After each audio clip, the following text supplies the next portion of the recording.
Hi guys, Adam with Snow Performance. Today we're going to go over the installation of a water methanol injection kit on a new 2016 Camaro. Now our Camaro back here is Procharged, and we're going to go through the installation, show you how it installs, and give you a good idea what a modern muscle car takes to get a water methanol system on it. Now we're going to be using our part number 320-BRD kit. Now the 320 kit uses a stage 3 controller. We decided to go with this because we did want to be able to read boost inside the car, but we didn't want to use our stage 2 gauge style because we didn't really want to make any modifications that weren't reversible. This just uses double-sided tape to attach generally to the top of the steering column, which makes it easy to remove with no modification at all. Now the BRD designation does give us this nice stainless steel braided line, which looks great, and we think is going to look awesome on the Camaro. A couple other things we're going to be using to make the installation go nice and smooth is going to be this water methanol spacer plate. Now this has a spot to mount the nozzles and installs just like a throttle body spacer plate, so that's going to make it really easy to get the nozzles mounted into our airflow and to make sure they get great atomization. Now another thing we're going to be using is this 2.5 gallon trunk mounted reservoir. Now that's going to give us a lot of capacity in between refills, and it also installs in the trunk, which makes it a really nice clean installation.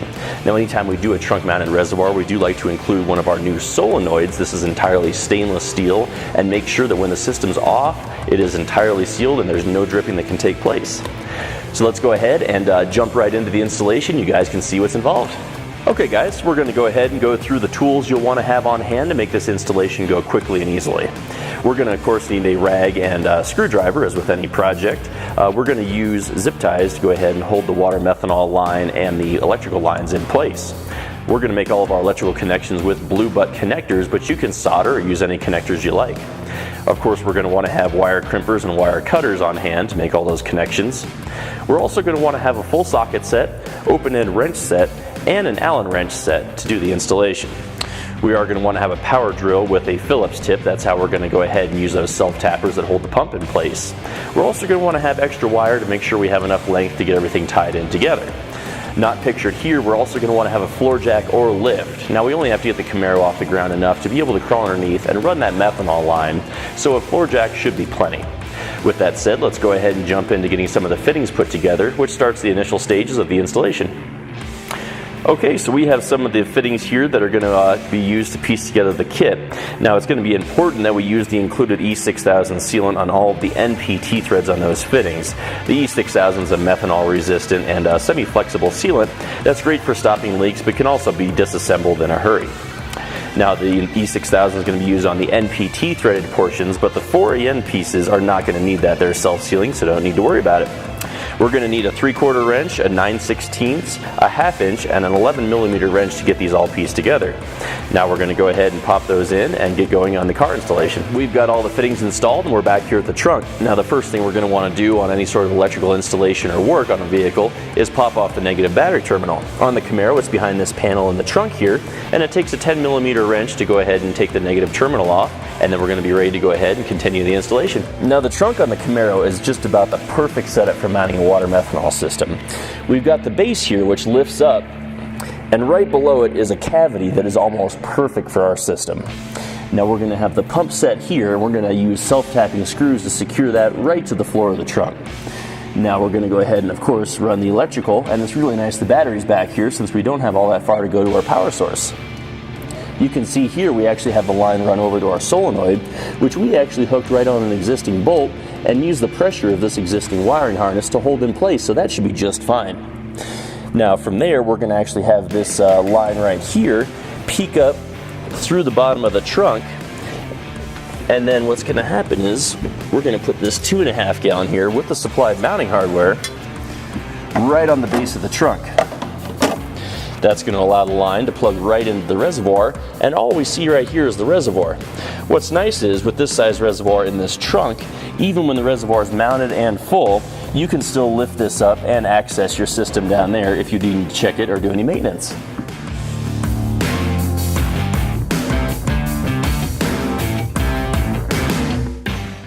With the pump securely mounted here, it's time to run the methanol line up to the engine bay. Now Chevy gave us these nice body plugs, which we actually popped off, got a universal grommet, and we can get right through the floor of the trunk with the line without drilling or modifying a thing. Now this is our 15-foot line, so we're going to go ahead and push this through the floor of the trunk, run it up under the body, and we'll meet you up in the engine bay. We've got the car up on the lift, and we're going to be running this water methanol line from the trunk all the way up to the engine bay. Now we're going to want to make sure we avoid the exhaust for the heat and make sure it's pretty well protected, not rubbing on any wiring harnesses. A pretty good rule of thumb for running a water methanol line under the car is keep it near the fuel line. If the fuel line's there, it means it's pretty well protected and it's not too close to any heat sources. Now in this car in particular, we follow the fuel line starting here and actually hide it under the body cladding all the way up to the hood. So we're going to go ahead and get this hidden up there, and we'll meet you in the engine bay.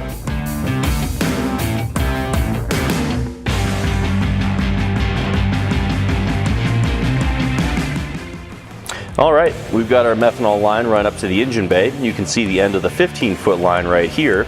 We've got our inline check valve mounted, and then just a 1-foot section to get us all the way to the throttle body. The inline check valve is definitely important because we want to make sure all the methanol is primed right up to the nozzle. That way when we go to inject, it squirts immediately. We don't have to wait for it to fill the line back up. The solenoid takes care of any backflow, but we always like double redundancy, so we try to mount the check valve as close to the nozzle as possible.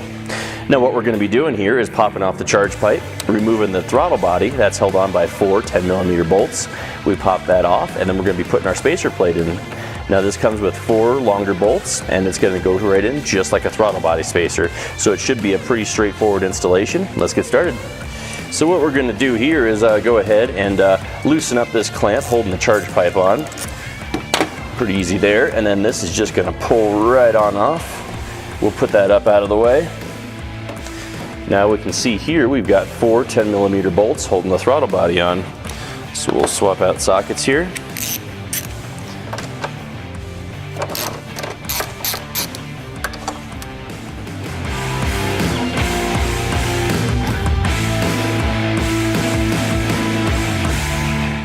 So with the throttle body removed, we can go ahead and just put this out of the way over here. We don't want to hang it by the wiring harness and cause any stress, so we can just kind of hook it on the front of the housing there and let it sit. So we're going to go ahead and place the throttle body plate on the manifold and then sandwich it there and kind of hold it in place with the throttle body itself. Now it can be a little tricky to get these holes lined up, but once you have the first bolt in, that really gives you a starting point and makes the rest a lot easier. Now I usually like to start these bolts by hand just to make sure if they are cross-threaded, I feel the resistance it can stop before we damage something.